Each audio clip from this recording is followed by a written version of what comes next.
هذا الربط الجوي المباشر ما بين بروكسل وورزازات هو قيمة مضافة القطاع السياحي في ورزازات، خصوصا أن ورزازات كانت كتعاني من العزلة الجوية.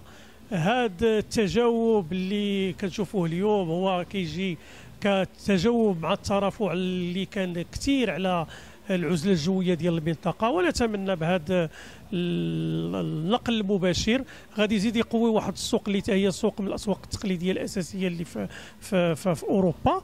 ونتمنى انه يعني تبرمج خطوط اخرى باش تنعش القطاع السياحي اللي بدا كيعرف واحد الانتعاش بدايه 2017، وهذه العمليات هذه ما يمكن لها الا تعزز وتقوي هذه الانتعاشه اللي كيعرفها القطاع في هذه السنه وفي السنوات اللي غادي تكون من بعد 2019. جيت من هولندا ومشيت من هولندا لشارلوا وجيت من شارلوا لورزازات.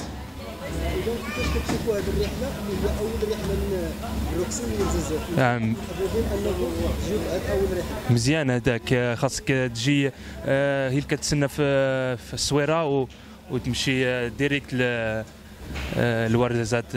مزيان هكاك، مزيان. كانت رحله مزيانه؟ مزيان، رحله مزيانه الحمد لله. فين توجه دابا من بعد ورزازات؟ غنبقى في ورزازات وسكوره شويه ان شاء الله. مسكوره. Amin, shukran, tabarakallah. J'ai trouvé ce vol très bien et je le reprendrai à nouveau parce que je viens souvent à Ouarzazate et je vais à Boumaln exactement, je ne sais pas si vous connaissez, et donc je prendrai toujours ce vol. Voilà. زوينه والله، الا كل شيء مزيان، كل شيء داز بخير والحمد لله. حيت نورمال كنمشيو لمراكش، وهذه المره جينا حتى لورزازات، وهذه جاتنا حسن الحمد لله.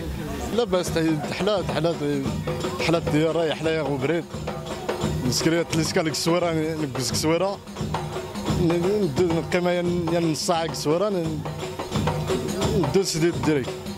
لا نقدز ان شاء الله، نقدز ان شاء الله. سنطلب ندوسو ان شاء الله ديريكت نقز.